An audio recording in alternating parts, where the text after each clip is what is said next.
J.R.R. Tolkien's The Lord of the Rings is a timeless epic, a monumental struggle between good and evil, light and darkness. At its heart lies the One Ring, an artifact of immense power forged by the Dark Lord Sauron to dominate Middle-earth. The narrative we know hinges on the ring's journey from Sauron's grasp, its slow corruption of those who wield it, and its eventual destruction in the fires of Mount Doom. But what if the story had taken a drastically different turn? What if, against all odds, Sauron had reclaimed the ring? Exploring this hypothetical scenario throws a chilling light on the power dynamics of Middle-earth and forces us to consider the true extent of Sauron's potential. If it moves beyond the familiar narrative of resistance and hope, plunging the world into a utterly dominated by shadow and despair. This deep dive will explore the potential repercussions, focusing on key players, the fate of Middle-earth, and the lasting legacy of such a devastating victory for Sauron. The details of this alternate reality are grim, but understanding them illuminates the enduring brilliance of Tolkien's original vision. Greetings all, I am your guide, the Archivist. Today I will look at if Sauron reclaimed the ring. Before we begin, please remember to like the like and subscribe waystones down below, so that more people can learn from the archives. To understand the potential fallout, we must first imagine the circumstances under which Sauron could have regained possession of the One Ring. Several pivotal moments in the original narrative offer opportunities for such a catastrophic shift. The breaking of the Fellowship. The Fellowship's journey from Rivendell was fraught with peril. Had Boromir successfully wrestled the ring from Frodo at Amon Hen, the resulting chaos could have provided Sauron with the opening he needed. A corrupted Boromir, driven by a twisted sense of duty, might have unwittingly delivered the ring directly into Sauron's hands. Frodo's weakness. Throughout the journey to Mordor, Frodo succumbed to the ring's power on multiple occasions. Had a Nazgul intercepted him during one of these vulnerable moments, the ring could have been seized. The details surrounding Frodo's waning resistance are crucial to understanding this precarious possibility. Sam's capture. Samwise Gamgee, Frodo's loyal companion, played a vital role in protecting the ring and guiding Frodo through moments of despair. Had Sam been captured and interrogated, the location of Frodo and the ring might have been revealed, leading to a swift and decisive strike by Sauron's forces. And the Battle of the Black Gate. This desperate gambit, orchestrated by Aragorn to distract Sauron, was a gamble.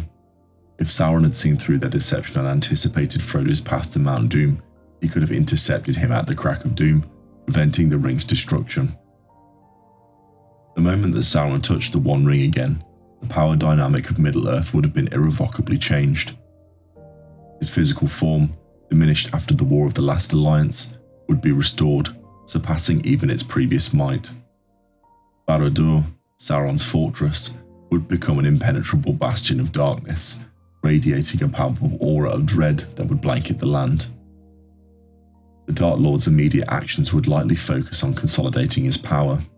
The armies of Mordor, already vast and formidable, would be unleashed with renewed ferocity. The remaining free peoples of Middle-earth would face a coordinated and overwhelming assault. Sauron's victory would spell doom for the free peoples. The elves, already dwindling in number, would likely retreat to the Great Havens, abandoning Middle-earth to its fate. Those who remained would face a grim choice: exile or forced servitude. The forests of Lothlorien and Mirkwood, once bastions of elven strength, would fall to the encroaching darkness. The dwarves, fiercely independent and resistant to outside influence, would fare no better. Their mountain strongholds, though formidable, would eventually succumb to siege or treachery. The details of their potential enslavement are particularly disturbing, imagining them forced to toil in Sauron's mines, forging weapons for their oppressors. Humanity would face the most brutal subjugation. Gondor, the last bastion of hope in the west, would be systematically dismantled. Its cities would be razed, its people enslaved, and its ancient knowledge and traditions extinguished. Rohan, Gondor's stalwart ally, would be overrun by hordes of orcs and Easterlings, his proud Rohirrim warriors brought to their knees. Even the Shire, the idyllic haven of the hobbits, would not escape Sauron's grasp. Its innocence and simplicity would be shattered, replaced by fear and oppression. The very memory of freedom and joy would be systematically erased. With the ring restored, Sauron would transform Middle-earth into a twisted reflection of his own dark will. The lands would be scarred and poisoned, the forests replaced by barren wastelands, and the rivers tainted with darkness. The very air would be thick with smoke and the stench of decay. Orcs and trolls would roam freely, terrorizing the populace and enforcing Sauron's iron rule. The Nazgul, empowered by the ring, would become his relentless hunters, tracking down any remaining pockets of resistance. Palantiri, the Seeing Stones, would be used to control and manipulate the thoughts of the populace, ensuring absolute obedience. Magic, once a force for good and beauty, would be perverted and used for dark purposes.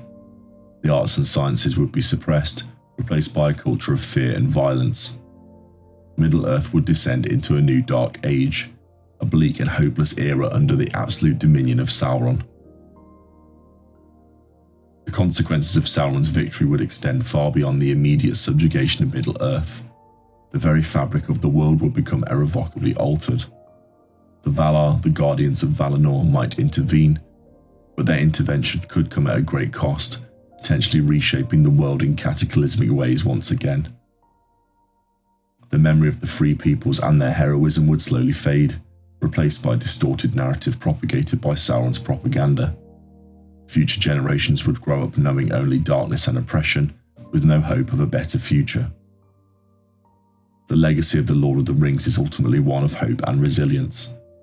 But imagining a world where Sauron reclaimed the ring serves as a stark reminder of the fragility of that hope and the devastating consequences of unchecked power.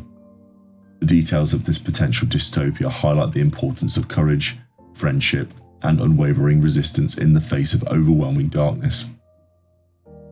While Tolkien gifted us with a tale of triumph against all odds, exploring this dark alternative allows us to appreciate the profound themes and enduring power of his masterpiece even more deeply. It underscores the vital importance of vigilance, sacrifice, and the unwavering pursuit of good in a world constantly threatened by the seductive allure of power and the ever-present shadow of evil. And so I have now covered the content for this video, but if there's anything that has been missed, please share them in the comments down below. If you enjoyed this content, please remember to like the like and subscribe waystones down below. Na Lue Govanadvan. Until we meet again.